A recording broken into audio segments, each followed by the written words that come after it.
Is it love? Is it love? Baby, be mine. Is it love?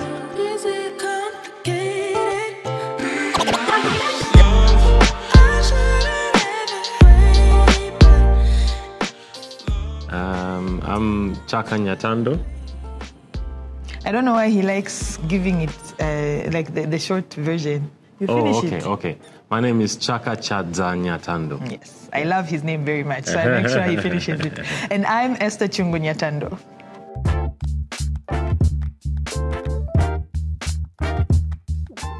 I think she's the better storyteller.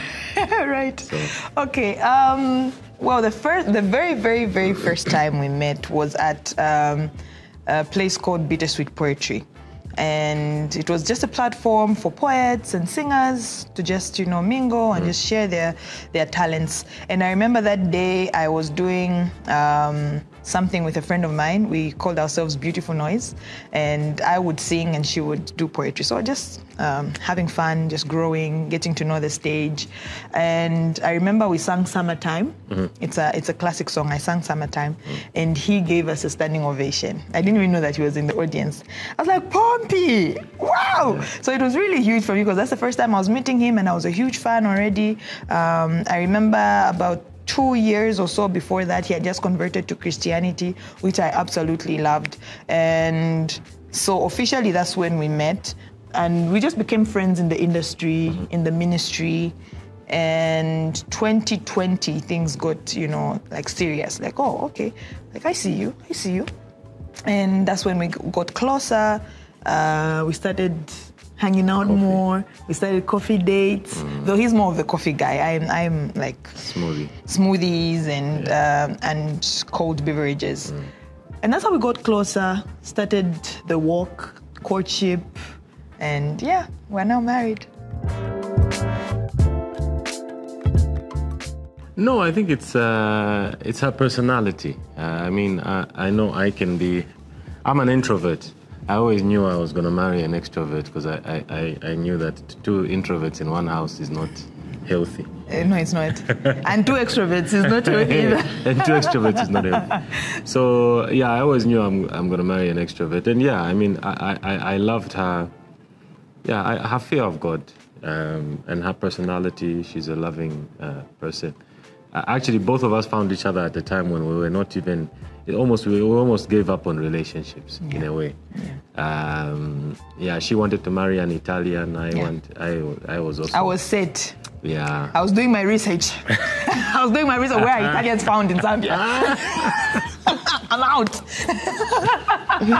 I was single like 4 years, and then so the time we were getting to know each other, he was just sharing how serious this phase he's in is because he did date and still like there was just something missing on his end, and so we're just chatting about that, talking about. I think the thing that got us closer was actually a conversation we had concerning Adam and Eve, if you remember well. Yeah. I asked him like, why do you think Adam was quiet? Because this whole time we feel like Adam maybe was somewhere else in the garden, but he was right next to Eve when she was partaking in that particular fruit. And so we just started talking about that. Like, is that why, most men are silent, even when, they need to speak for us, they need to speak for children and whatnot, because they are the gatekeepers at the end of the day. They are the people who man the gate. So we got closer from that perspective. He invited me for a coffee.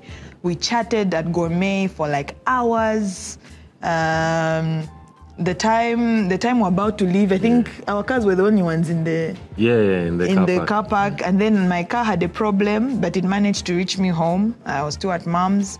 Next thing, my car broke down. It had like an issue, so it had to go to the garage. And then he offered to be picking me and taking me back home. I was a driver. Yes, I had a chauffeur.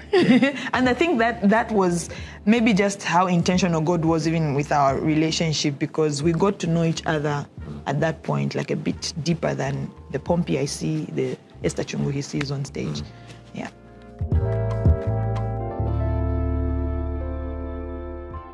What stood out and still stands out for me about Chaka Chadza is how true to his word he is, how true he is to his word. You know, when he tells you something, he tries at least by all means to own up to whatever he has told you. I think he's a man of integrity, and I say that wholeheartedly, like away from even just being his wife. I've seen how principled he is, and that is both good and sometimes challenging, especially for some of us who are still growing. You know, like how strong he can be on something. And really, like after you pass a certain phase is where you really appreciate, you know, like those instilled principles that he has, especially around finances. I think because I grew up with a single mother. Of course, I had uncles around, but he's the first man I have really seen how he like reflects God's love, what God expects of a man in his walk. You know, it's beyond the prayers, it's beyond, you know, saying I'm a gospel artist, but in his everyday walk, I really do see how he tries by all means to live up to God's expectations of him as a man, how he holds on to his word, how he takes care of his finances, because that has really helped how I take care of my finances. And that's a big one, you know, like in marriage, you know, finances. But that's a conversation we had also on our first date. And sometimes we do make reference to it, like remember what we talked about, where we would like to see ourselves, and all of those things. So I think that's what really attracted me to him. And I think what was interesting about the first date was that both of us, because we were single for a very long time, we didn't want to waste time. So it was one of those, like, you know, what do you call those, speed dates? Like speed dating. You know, like where you're like, okay, we're going to talk here, but we don't have time to do the small talk. Let's move to like the big stuff. Like, what are your priorities in regards to this? What are your So I mean, it was a very strange date, but in actually getting to know her and her values, I definitely appreciated her more. Actually, from that coffee, I think for the both of us, I think we never had moments when we would work together, but we never really had a time to really engage in a deep way. Conversation, so when that happened is when everything changed, even for me. So yeah, I'm the Italian guy now. Yeah, I am with my Italian. Yes, but actually after that day, after that coffee is what's interesting. And actually it was both our principles was that we wanted to be best friends, you know. Say that, you know, the relationship comes from the word relation. So you want to be able to relate with a person. You know, you don't want to be looking at the sunset alone, appreciating it. The other person is not even, doesn't see anything, you know. Or there's a joke, the awkward one, where there's maybe a joke or a movie that's funny and you are laughing alone. You know, this kind of you know, you want to know you can relate with somebody. Even with when I've got ideas, I share them with her. She's able to see, digest, give me another perspective. So I think that's the strength. I think that's a big strength in our relationship. It's our friendship. And it's something that we're praying for. And I think it happened naturally because from the first day we had the coffee, every day we were in touch. We would meet. Not that it was out of obligation or duty. That, okay, I guess I have a girlfriend now, so I need to be checking up on her. Like, have you eaten? Missing you so much. So you set the alarm.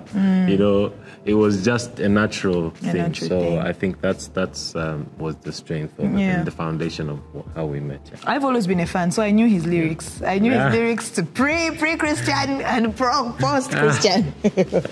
I've always been a fan of Pompi and his work and his mind, and so definitely I was already in there. But funny enough, we'd never really listen to our own music, you know, especially when we're together. He's introducing me to some new music. I would introduce him to some new music. Like, it was just like music that we loved, and so would relate also on that level. And I think another moment for me, by the way, was I have to mention it before we move on. So I think the moment that I also saw that there's something about Esther is when we're shooting the Buana video.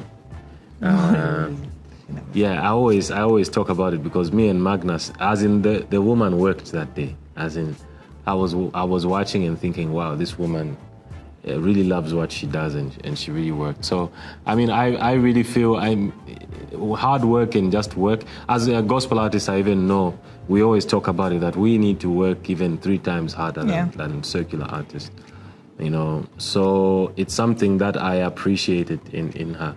And I think also on that time, I remember a light bulb went on in my mind to see that there's something special about this woman. Yeah.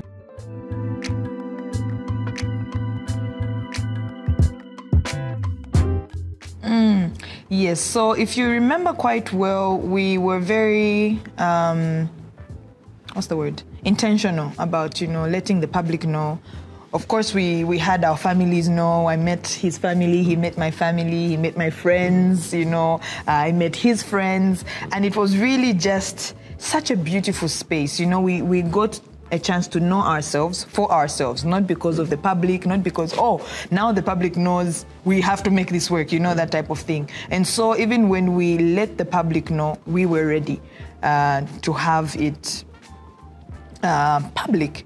And in that, I think it has also helped with our fan base, our fan family, to really respect, the boundaries that we've set. And in as much as, sometimes it may seem much like, banatiki kakuaya pachan wedding, kapena I'm like, really? Really just goes to show how they've also tried by all means to respect our privacy, because that's the precedent that we have set. And we just try by all means to make sure that whatever it is that we're going through, whatever it is that we are doing, is not for the numbers, is not for Facebook, is not for Instagram.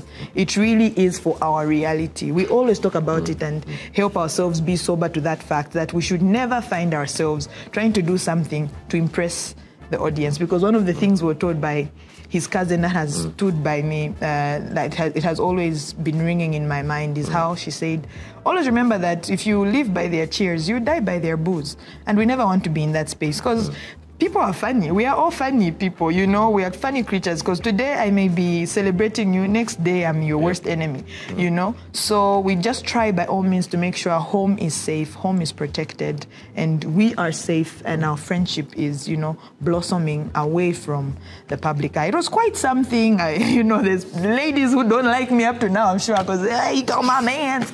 Well, it's life. Sorry. The Italian didn't come.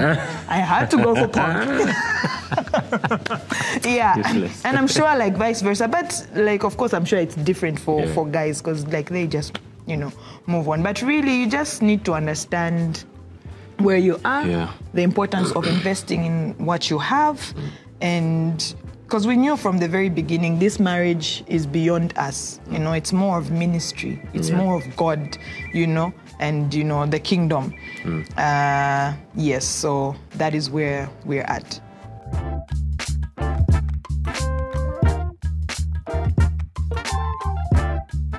I wouldn't call it a strategy. I think what helped was those initial values that we were talking about. So the strategy was just that it's very simple. Our music is what's for public domain, not our lives. So there has to be a clear separation or boundaries. The problem is when there are no boundaries, you just let anything in. There's no security in that. There's a reason why men are called gatekeepers. It's that not everything, anybody can come in. So we just felt that it's important, because the home needs to be a fortress of security, especially when you're a public figure, because a lot of things are destroyed anyhow because you're in a public figure. You are the first at the guillotine when you make mistakes. What does that mean? Guillotine. Machine movie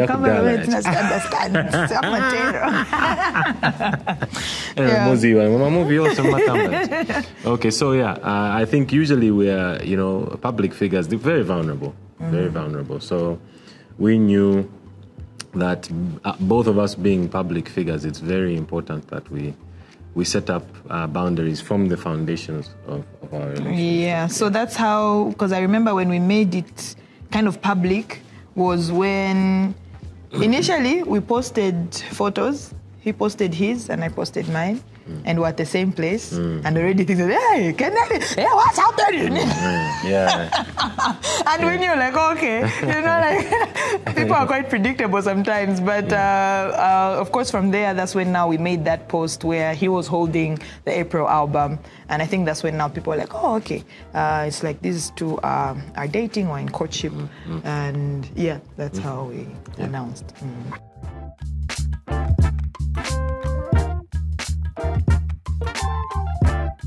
I think they were excited. They were excited. I can speak for my family. They were very excited. They were happy, of course, and they were looking forward to getting to know him. Just as Chaka, away from the Pompi they know as a minister. Yes, I remember my mom was like, "Oh, Pompi! Oh, nice! Wow!" And I was, oh my gosh! So we were watching. I don't know what it is we're watching with she's my grandma. She's like someone who's become my grandma, family friends, Mama Gogo. So we're watching, and so I was like, oh no, Mama Gogo, I'm saying a friend. I now have a friend, because she would always ask me in the 4 years, like, oh, Mama, Melissa, like, oh no, don't worry, my child, it will happen. And so when I finally, got into courtship, I was letting her know. So she was like, oh, which artist? Okay, so there was, I don't know which song was playing, and I think it was him, that she was like, oh, because I hadn't yet told him, like, I hadn't yet told her that this is Pompi. She's like, Abai Makito. It's always been funny to me. Like people were really happy on my end. No, same. Even, my family, up to now, they are still celebrating. The family, the way our families have knitted together, is the excitement is very, very evident. Yeah.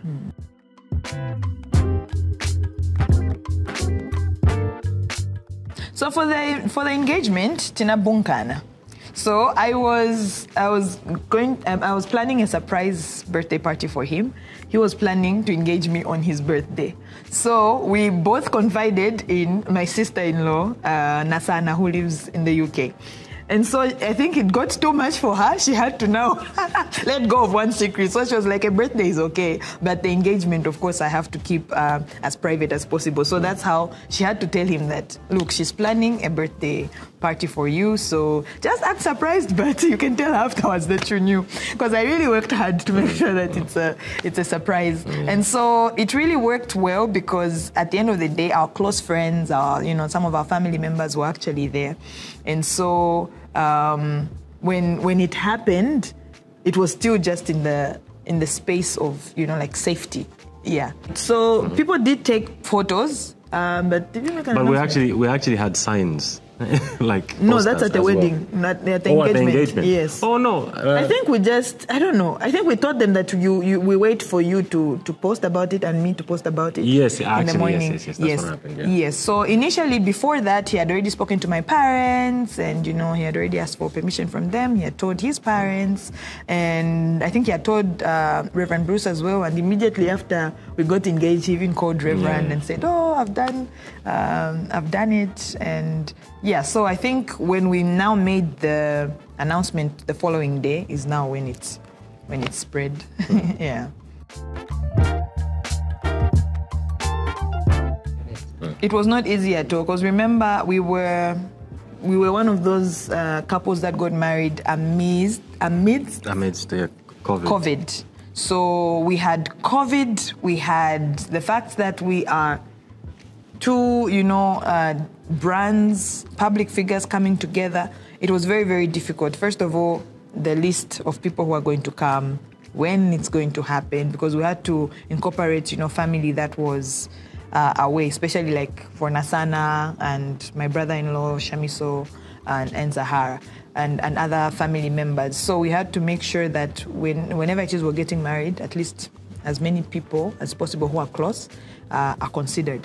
But sadly, even up to now, some people are still, upset with us. Why wasn't I at the wedding? Why wasn't I at the... So we just tried by all means to be as honest as possible. Like, we can only do so much. And initially, whenever I would think of my wedding day, in as much as I would have loved it to be like grand, I would have like the way it happened was grand in a safe environment, and that's something that I've always wanted. So for me, it was a perfect timing, perfect time. We got married from Legacy. Legacy is quite far, and so we kept on jogging like, if anyone crashes this wedding, they deserve it. We'll give them a seat and we'll feed them. Yes, but we told the audience about it. Like, okay, our people were like, you know what, we really want to be present. So if you can avoid being on the phone, because even for us, we're not like on the phones. Avoid being on the phones. We'll have a professional, camera crew that will get as many photos as possible, and whatnot. But one thing that I really am sad about is that I don't have a photo of me and my brothers from the wedding, because I don't know what the cameraman did. He got it, but we've never found it. That's the only sad thing that I get from the wedding. But otherwise, it was a beautiful time. People were present. People still talk about it even now. My friends, my girls, we always like, oh, that wedding was really nice. Like, we really genuinely enjoyed ourselves. Funny enough, no, there was no signing. We really just trusted them and said, you know what, let's just share what we would love, because this is our day at the end of the day. Let's see if maybe one person will leak something. Really and truly, people appreciated that, they respected that, and they really didn't. We didn't have, like, up to today, we don't have like a random photo that was, publicized. And we really were like, wow, we're grateful. But also, I think we gave them a good reason, because we said what we wanted. The big idea was that we wanted them present. We wanted them present, phones are distractions, even in relationships, even in marriage, You can find you feel you are with someone, but they are, on a reel somewhere in Brazil, watching something. So I think that it was a good reason, because we had to tell everyone that this is the foundation of what we are trying to do, and we would appreciate it in that environment, that everybody just enjoys the moments, enjoys the event. We didn't even want family to be working. We a very good friend of ours, Zilla, she's amazing. Who's amazing, organized the wedding, so that on the wedding itself, the family members enjoy as well. Not that it should be an event where they are worrying about logistics or food or, at least that was cushioned by an events manager. So that was a blessing. And just as advice, if you can and when you can, my dear brides-to-be and whatnot, my grooms-to-be, if you can and when you can, please do involve a wedding planner. I think that really, really helps, because it really relieved us of so much stress, because sometimes you can be so stressed about the day that you yourselves end up not enjoying the day. Maybe you're upset with each other. No, where were the rings? Where were what? No, you told me you would do it, and you end up just saying, I do, without really being emotionally present as well. So if you can, please involve somebody else to, plan the wedding. Show them your vision, show them, and let them handle, the stresses that come with it. Because I must make mention, my friends told me afterwards, like, Esther, you had a lot of potential to be a bridezilla. You almost started getting... I'm like, I'm sorry so much, but yeah. Yeah.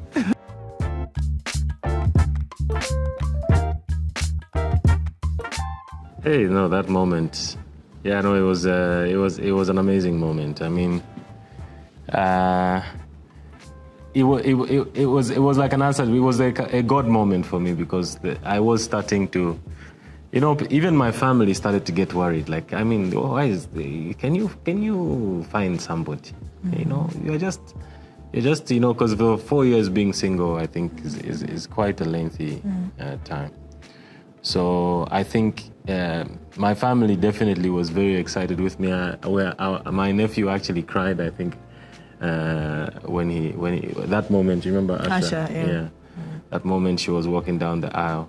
I also got very emotional. You know, as a G, it was difficult to hold things together. Although I don't know if I even succeeded. I can't remember. But I was the one who cried. I was also crying. So yeah. So it was a beautiful moment. It was a beautiful moment. I think when she was walking down the aisle is the moment when there's something about that moment when you feel like this is everything. Okay, everything else is there, but that moment when she's walking down the aisle, you feel like that's sort of that's the wedding right there. So, for the longest time, I really loved the instrumental canon in D. I really wanted it to be my bougie my song walking down the aisle. He heard it and he said, "No, it's too slow. It's too what? I think find something else." So I had to compromise a little and find another song, but it was still close to canon in D, and it was "Beautiful in White" by Westlife. So na na na na na na. Always hold you. You look so beautiful in white. So it's practically the canon in D, but with lyrics. So yeah, that's the one I walked. The dresses. Well, it wasn't easy. We had a lot of hurdles getting to making sure that we have the dresses, because initially I ordered one, then things didn't pan out. So I ended up, because I wanted to order one and then have one made, so I ended up having both tailor-made. And the designers I worked with are really amazing. They're both Debbies, so there's Debbie Chu, there's Debbie Buana D. So Debbie Buana D made my aisle, my church service dress, and Debbie Chu made my evening dress. And really they understood the vision that I wanted, what I really just... I wanted to be simple but elegant, you know. So even with my hair, Natasha Vandermas, chipped in, and she understood what I really wanted, because I wanted simplicity, but in a clean way and very nice. And so she's the one who did my hair. The dresses were beautiful. I have them up to now. Sadly, I can't fit them, but I can't fit them no more. But I still love them so much. And when I look back and I look at my wedding photos, I'm really grateful.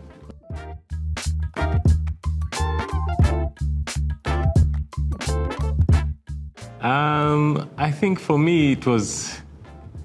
I had so much to say, yes, and I wanted to just find one word or one sentence that covers all my emotion.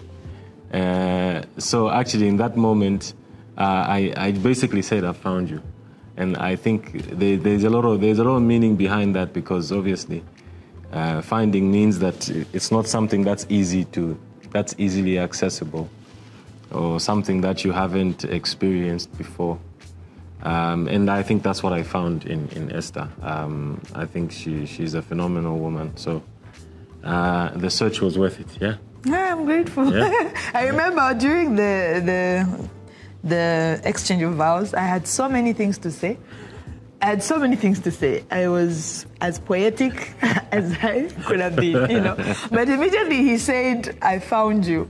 I automatically said, "I've been found by you." So that's how Reverend Bruce was like, "Okay, this is it." Yeah. We turned 3 years in April on the 20th. How? Oh, because that was initially yes. So on the 17th of April, we turned 3 years in marriage. Yeah.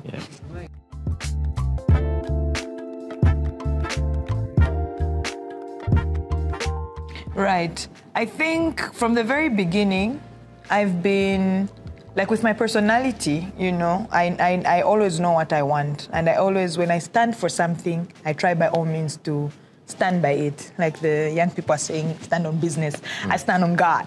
So when I started my relationship with God, I've tried by all means to be intentional with it. And so even in the spaces that he places me in, I don't take off my Christianity and leave it at the door and say, "Oh, by the way, I happen to be a Christian. I'm Esther Chungu.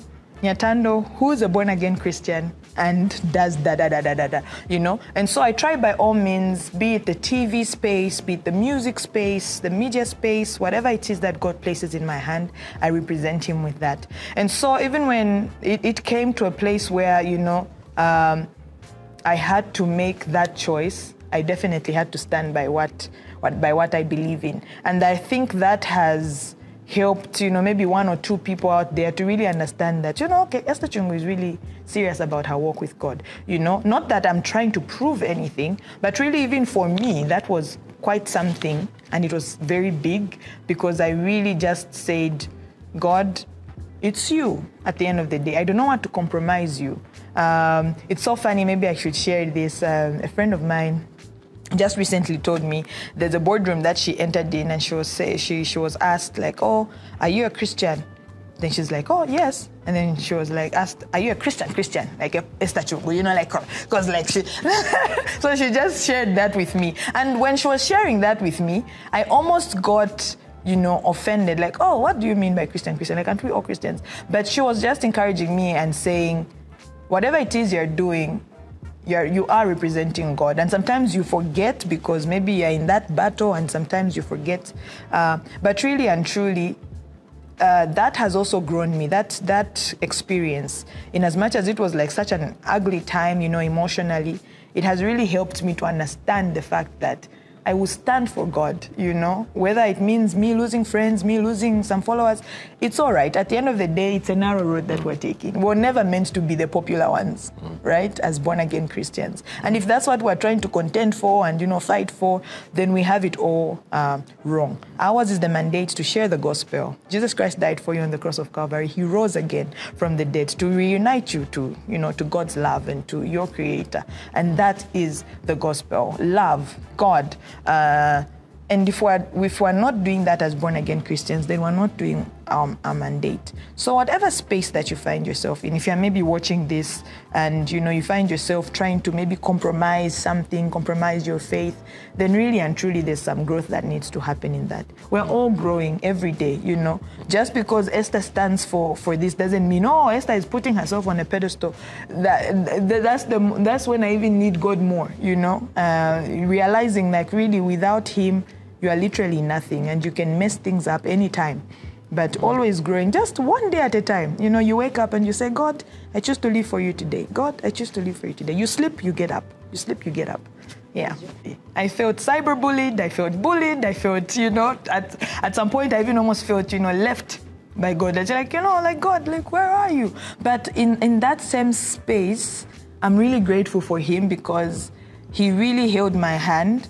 And with everything that was going on around that time, we made sure that we protected the home. So sometimes I would, you know, like he would hug me and I'm in his arms and I'm crying. He's not really an emotional person. So sometimes you would really like... How did you just say that? No, he won't cry with me. Like, it's okay, Esther. You know? He'll be like, it's okay. You know, like this has happened. It has happened this way. You're not, you know, seeing... the outcome, you know, that has come out now. But now you know better as well, you know, even with spaces that you allow yourself to be in. And I'm really grateful to him because he didn't take anything, you know, like personally or try to do things that are outside who we've been called to be as Christians, because it was a lot for him as well. It was a lot for the family because people forget, you know, like we've got people who genuinely love us, our family, people who are, you know, affected when we are affected by something. And so definitely I did feel that way, but I'm grateful that I have him and I have God, because really God and the Holy Spirit really helped me during that time. Because in moments where I'd find myself trying to ask like, oh, why, you know, he would encourage me and just, you know, say, you know, just keep moving forward. At the end of the day, Jesus Christ was not liked. He's still not liked by so many people. And he's our Lord and Savior. We try to emulate him. So for us to think the world will love us, the church will love us, I think that's where we might even miss it. So just understanding who we are, what we carry, and doing it in love, doing our part, I think that's what matters. Obviously, as somebody who was a public figure before her, I knew how damaging social media can be, and how non-consistent it is. I mean, you can be literally celebrated one day, and then a few days later, you know. So, if there's no balance in where you are standing and where you are rooted, you can be whisked away. You can, you know, everything you can get depressed. Yeah. You know, but then again you realize that it comes with the calling, as she put it. It comes with the calling. That's why God says, I guess that you need to carry your own cross. Because, Christianity and the values of Christianity, now, and I think even getting worse in the future, Christianity by nature is going to be offensive to the world. So, right. It's already started. Yeah, I mean, so that offense, you need, if you've offended somebody, they're obviously going to respond in a way that may be attacking. But I mean, there's always your people. There are always those people who will love you for that very thing that you're standing for. And I would say that. Yeah, even just cut you short. Even during that time, I'm so sorry, my love. I would like to really commend even like our people, like people who follow, you know, who followed us genuinely, you know. That's something that is very, I don't know, it's just a weird thing. Sometimes when you're a public figure, you will get bullied, right? Cyberbullied, and you forget that there's other people on the same platform who genuinely love you, who are genuinely rooting for you, who genuinely get inspiration from you. And so even during that time, you think of those people as well. Like if I were to give up right now with what God is doing in my life for the sake of those, you know, following and those, you know, growing with me, how would they feel? Because, you know, during even that time, we saw how, like, people defended us, people would not, because we avoid, you know, like, making these things a big thing, you know, you go live, oh guys, with what's going on. Nah, we're not really those types of people, like personally and even just as a couple. And so we saw how, you know, people did come in and, you know, say their bits and, you know, just show love. And for that, we're grateful. Yeah. And I would say that I mean, different men have got different things that they look for in their partner. That is that moment when you realize, like, you know what, I think this is the right one. And one for me with Esther is, I remember, I mean, I don't even know if I expressed it at the time that strongly, but there was a time she got a call from a very, very powerful place. And she wasn't in agreement with, you know, certain values. And she refused. And I was broke. And she was broke. So I was thinking, I loved that. I remember that day I said, okay, no.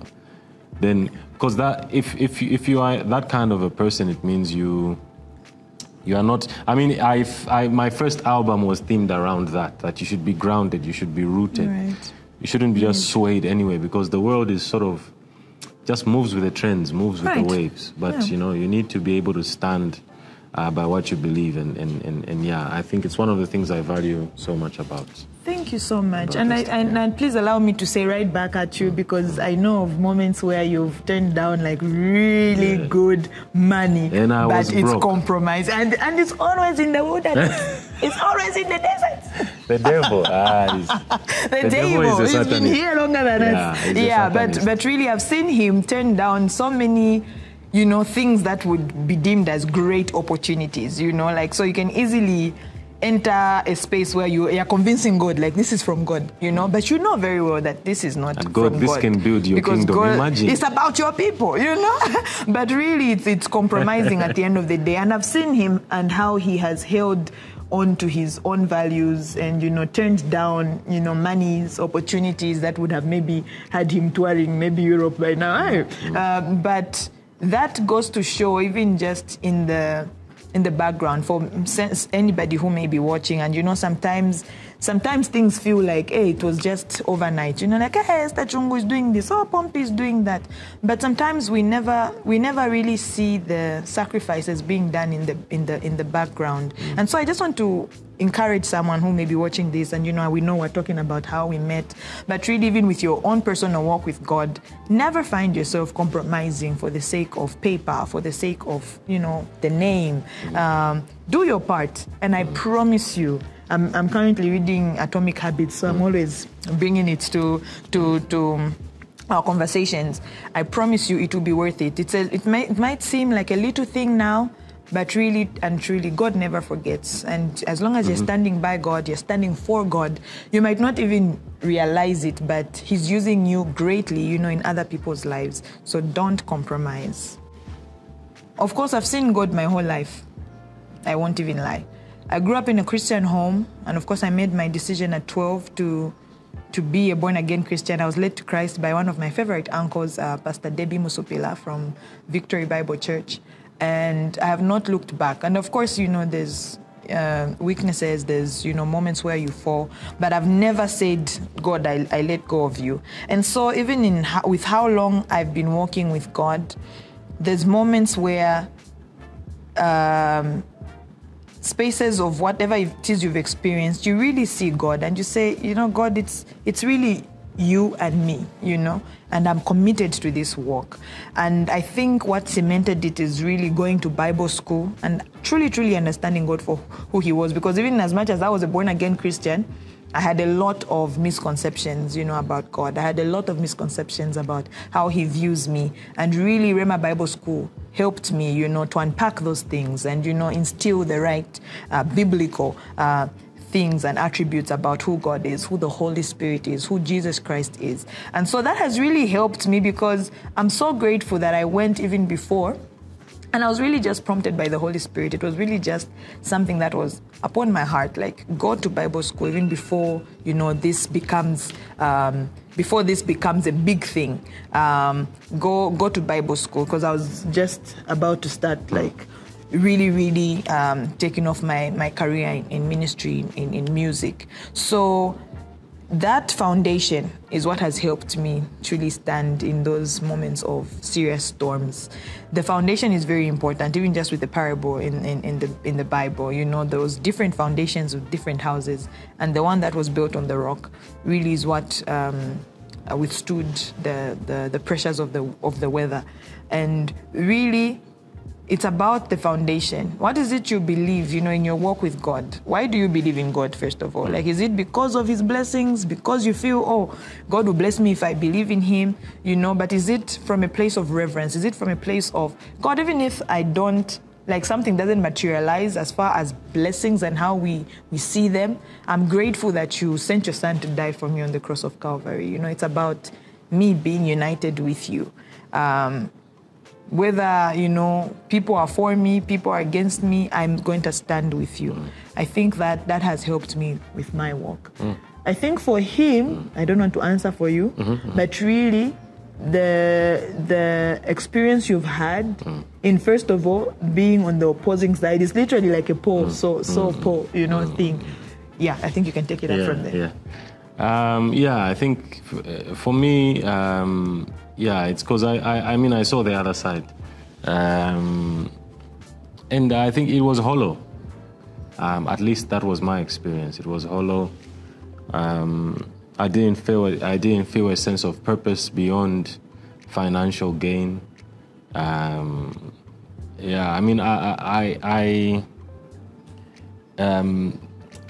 just wasn't happy, and I wasn't fulfilled.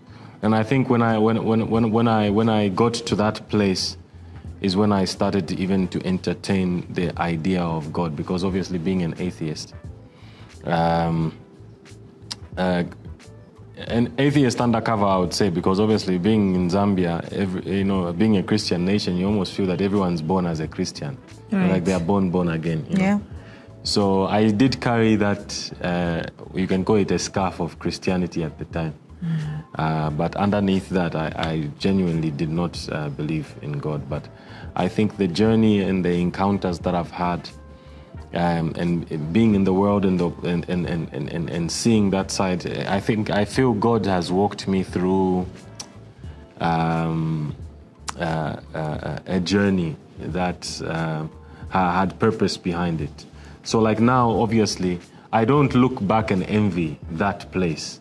And I think that's an amazing place to be. Some artists are afraid that, when I become born again, I become a gospel artist, that there are opportunities or doors that will be closed to me. But I think hopefully our music and our productions have proven that that's not true. You can be a non-controversial gospel artist and still be relevant in the industry. Because sometimes you feel you always need to cross the lines of law and order, or to do something that's engaging or to be relevant. Yeah. So I feel that, really the foundation of everything we do is God. I mean, because when you're a public figure, there are a lot of opportunities, a lot of temptations that are open to you, a lot of, but you need to be able to stand on something. And I feel that, the word has really been the foundation of everything that we do. Yeah.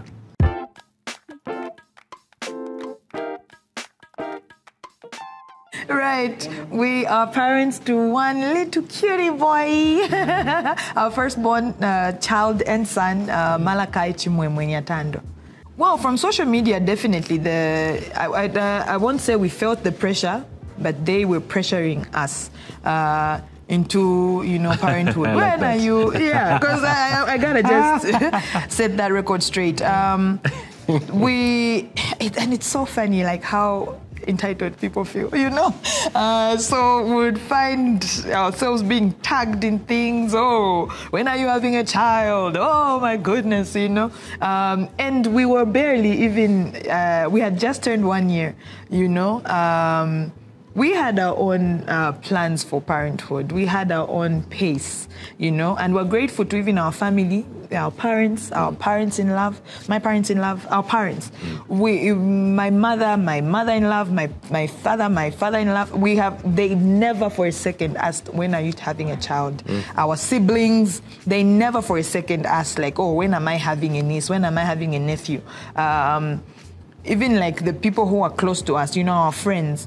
And we just felt like, where is this pressure coming from? There were people who are really, really mean, even with their words. And that was the time now I even just said, I've stopped, reading comments, whether they're nice or they're not nice, just for my own mental health. And we would always talk about it even at home, like, maybe, what's going on? And so in our second year, when we're about to turn 2 years, we discovered we're pregnant, and so the whole lot of 2023 was like a pregnancy journey, and we turned two in April, and he really wouldn't have come at a better time. We have grown, we know each other better in marriage. We have chatted about parenthood and how that looks like, especially being busy people in the public eye. We know naturally who will have to slow down, because I'm the one with everything. I'm the one who can feed the child. I'm the one, it's just how God has placed it. And me being in that space and fully being present has really, really helped. Him being in his space and being the provider, being the person that God has intended for him to be, has really, really helped. And so really he wouldn't have come at a better time. We're so grateful. We're so excited for this journey. We're so grateful to people who held us and held our hands during, the pregnancy, because even for that one, we intentionally, held on to the news, because we really just wanted to be in our own space and enjoy our pregnancy phase. We did not get pregnant for the sake of social media. We did not get pregnant to stop people from talking about it. It happened. God saw that perfect time. I had the best gynecologist, Dr. Chilwa. I love you so much. we had so many beautiful people around us who have really been of help. And even after Malachi was born, please allow me to say thank you so much to Pendleton Children's Clinic, who've been taking good care of him. And it's been a beautiful thing. And you know, to see how people were like all over the place. It's so funny. Nasana sent me a screenshot of a man who had time. He had time that day when we announced, because we announced after he was born.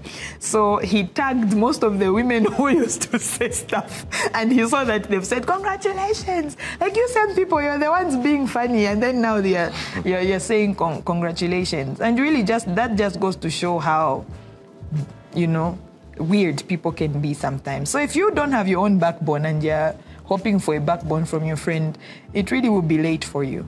Yeah.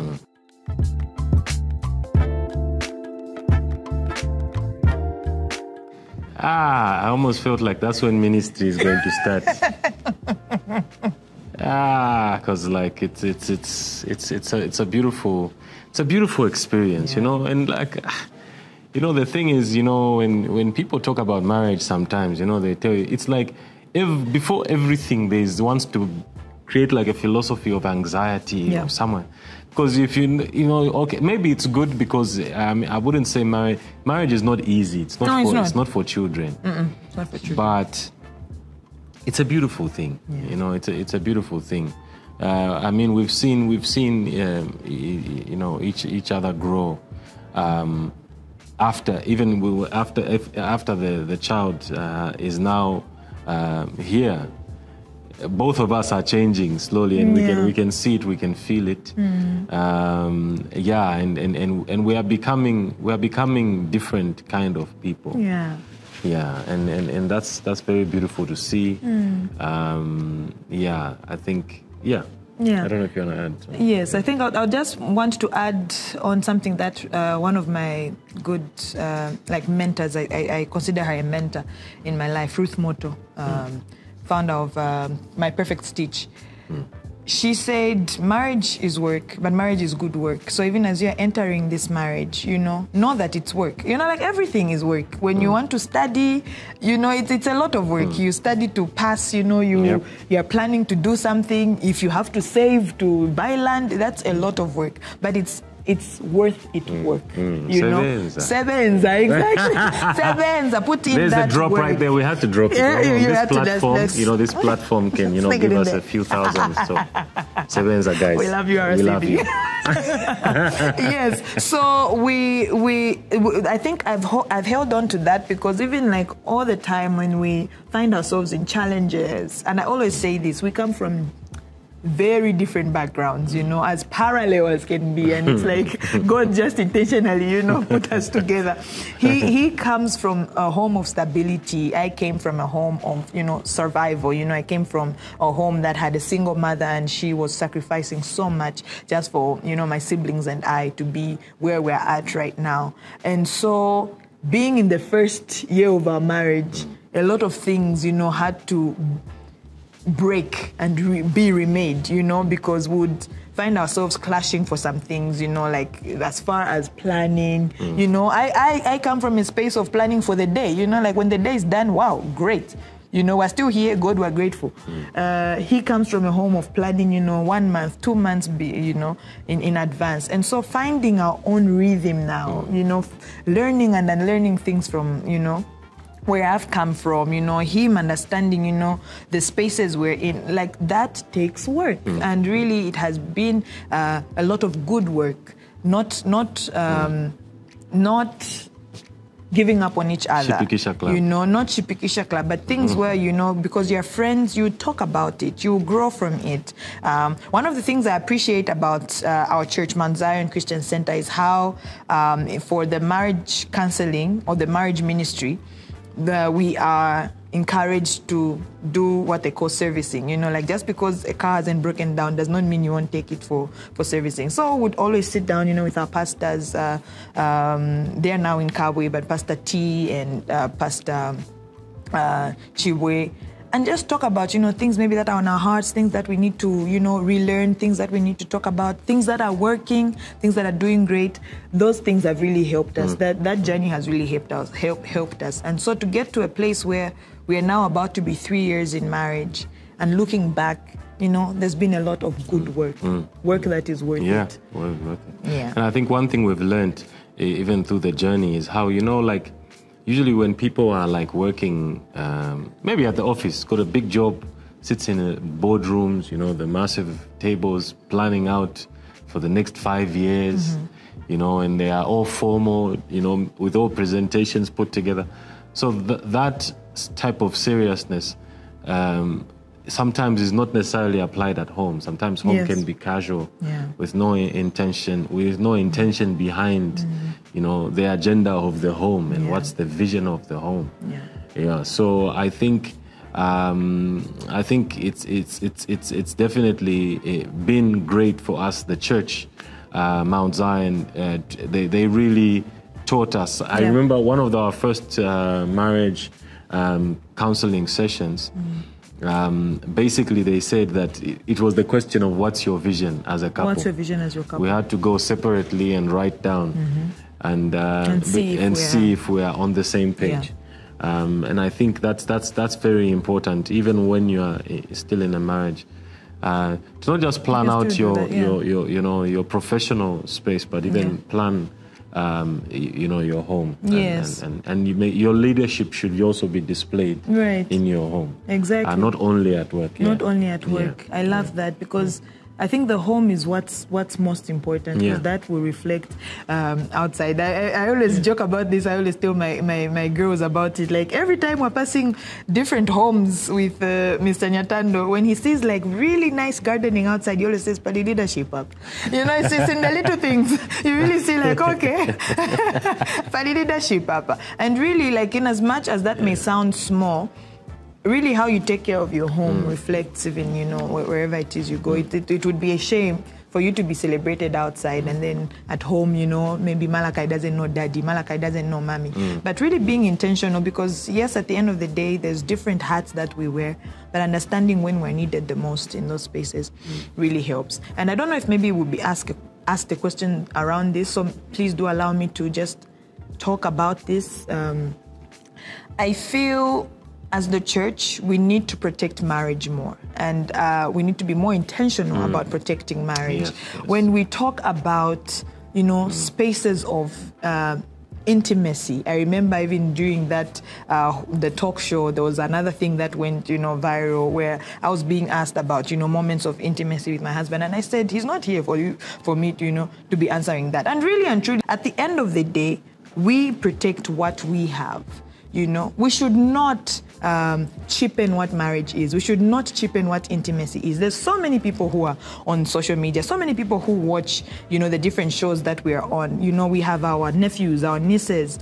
We should get back to that space of really protecting the intimate side of marriage, really protecting that side and not cheapening it and talking about it, anyhow, and, with, people who may not even be in marriage, people who are, let's get back to those roots of really protecting what God has placed in the marriage institution, because it's very close to his heart. We are likened to him as his bride. Jesus Christ is our groom. We are his bride. Marriage is a very beautiful thing, and we should not allow the enemy to be the one to define what marriage is, what love is, because what is even that? Because now more than ever, marriage is under attack. Straight. Yeah. We're just having this conversation with a friend of mine on how for 2023, I think, I don't know, it was over 32,000 that were the divorce applications, right? And I think 22,000 were accepted. And it's really sad, because even in the church, the divorce cases are really up there. And so if you're watching this and maybe your marriage is on the rocky side, we always have those moments, where, you're clashing, but it's a good clashing. Remember, you're on the same team. We may be married only just 3 years. Sometimes people are like, hey, you've just been... No, she really fights. and truly. Don't look at her. No, Esther, Shan is smiling. Okay. No, but really and truly.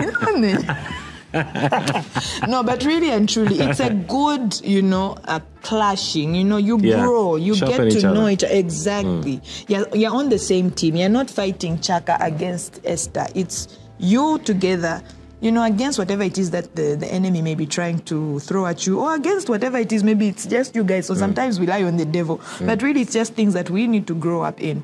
Yeah, so make sure that you do your part. You may be watching this and you're in the marriage and you're like, it's like I'm at the end of the marriage.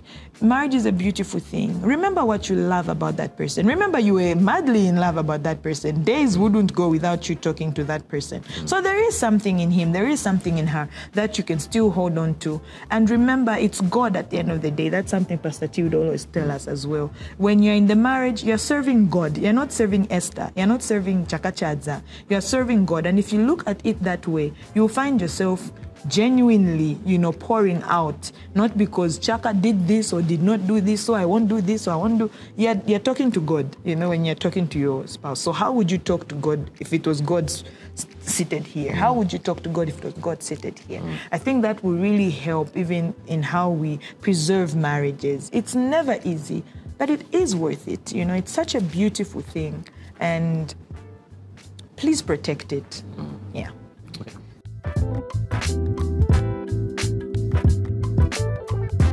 What has kept our love life? I think our friendship and how intentional we've been about having date nights. Because sometimes we can be busy and, the whole week passes, maybe we haven't just sat down to just chat. Yeah. Even when we are winding our days, I remember we do this a lot, but we haven't done it much this phase, because also we are getting to know each other as parents now. It's like you're getting to know each other every season of the marriage life. But would always end the day with, what did you love about the day? What did you like about the day? So that gives us an opportunity, if at all maybe we're even holding on to something, to say, what, I didn't appreciate that, but I really loved what you did here. I really loved this and that. I think that has helped us.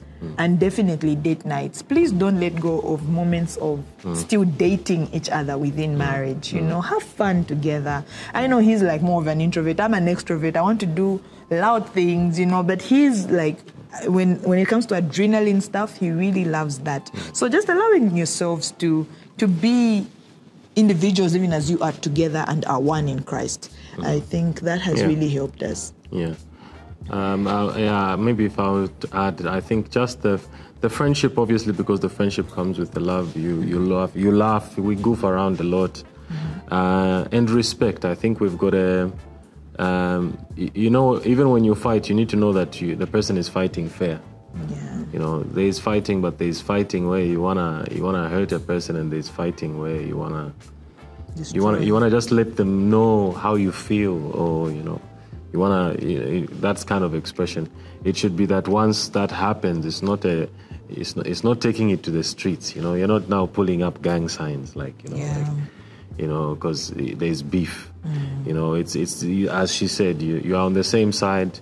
You're getting to know each other, and I mean I'm sure there is a lot of beauty that even happens the more mature you are the more mature you get in the marriage. Because you know each other even more. Because now, I believe our marriage is at a better place now than where it was when we started. Definitely. So, and I believe it to be even better tomorrow. Yeah. Please do allow me to say as we close, I was having a conversation with my best friend. I think I was even telling you about it earlier, Saran, and we're talking about the scripture that talks about, women do not leave your head uncovered. And usually when we look at it, she was talking about how we look at it from the physical point of view, but a new revelation that she gave me is how they are the head of the home, right? And we are the helpers. We cover our heads, we cover them. And so we should never find ourselves uncovering, the head of the house. Let's make sure we protect what we can. A nagging wife has been talked about, I don't know, more than 3 times in Proverbs. Let's also take responsibility as women, Why our husbands finding themselves being away and coming home, just to sleep, What do we, how have we created our home space, Sometimes just being honest with ourselves and taking responsibility will really help us even in dealing with these things. So protect your household, cover your husband, cover your head as the helper. There's so much power that God has placed in your hand as someone who's likened to the Holy Spirit. Only the Holy Spirit and the woman have been called the helper in the Bible. So take that power, take that and use it right.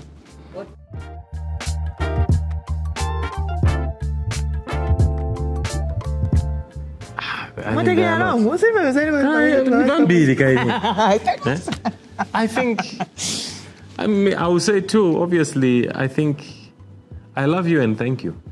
Yeah. Wow, Yeah. sweet. I love you and thank you. Yeah. That's very sweet of you. Yeah. I think the words that oh, sorry, are you asking me the same question? Right back at you.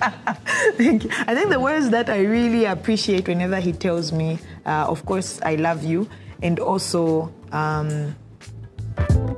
whenever he tells me, Esther, there's so much more in you that you have for the world. I think I'm always encouraged. By those I would words. also say the same. Yeah. There's one of the things, and I always point to these things because I also wanted to know, when you're at these interviews, maybe that's when you can drop my things. So I'll drop one. So there's, she understood my love for, I really love good leadership. I love good leadership. When I see a leader sort of, I think it's a very difficult role to be a leader. It's so difficult. So, I mean, we need to pray for our leaders. We need to, it's very, very difficult. So, I remember I always used to share with her, like, how much I love certain leaders. One of them, in regards to how he manages the country and everything, she found out that I love Paul Kagame, and actually did the painting where I was standing with Paul Kagame in that painting. And I mean, it was a small thing, but it meant so much to me because it sort of, she made me feel that I can see you in a setting where you are with this man. So, I think that moved me so much. It's good to be encouraged by your wives as well.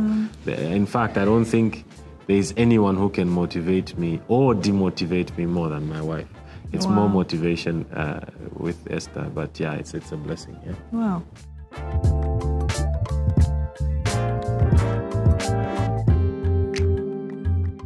There are a lot. Okay, a brief line. Cool, calm, collected, standing in front of a charging army. Oh, yes, I reckon 007 got nothing on me. I hope you're not going to ask me to do the same.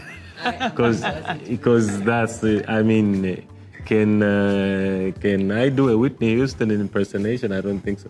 Or an Esther Chungu impersonation. Me, it's easy for her to execute. How? For me, it's the words, guys. It's just the lyrics. Okay, Chikanga way. Yeah. It's literally a word, not even a Hey, that's why it's strategic. But yeah, no, I mean, she's got her voice is just amazing. Amazing. I wanted to actually sing Chibebebe, but I thought, no, let me behave myself. He doesn't know Bemba, so he always says, Yahweh Malanshane. No, he won't leave you there. He's not gonna leave you, nor forsake you. Yeah. So I think Chibebebe, actually right now, my song from her that speaks to me so much is Chibebebe. Yeah. Wow. Birthday, 27th November. 3rd what? April. Sir, you are going to remain Karasi.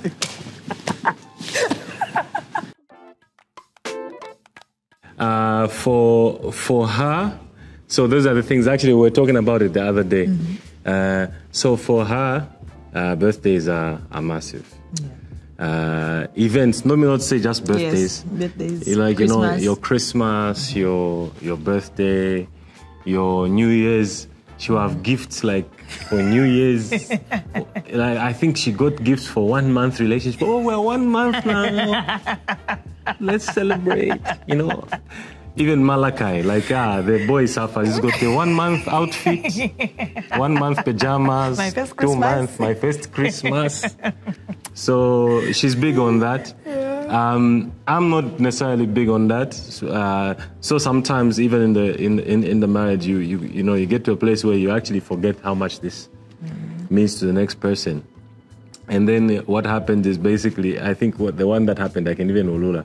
It was it was for Christmas, huh? It's a Christmas, I'm a Christmas gift. He's excited that niza phone.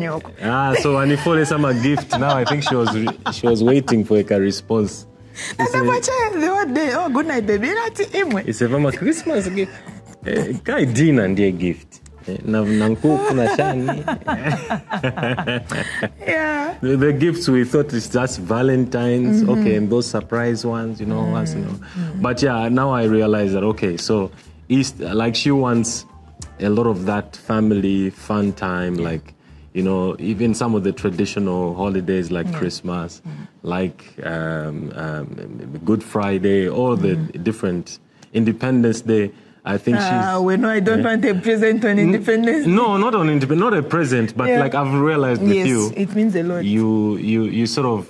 The seasons mean a lot to you. Yeah. That's true. I sort of realized that I should also join her in that. And I actually get to a place where, I'm getting there. You're getting there, yeah.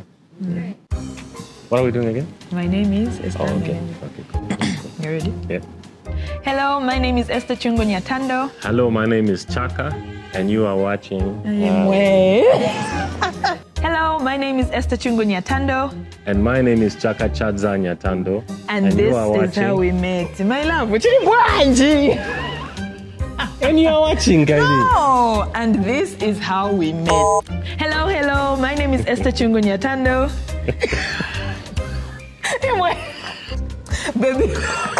Hello, my name is Esther Nyathando. And I'm Chaka Nyathando. And this is how we met.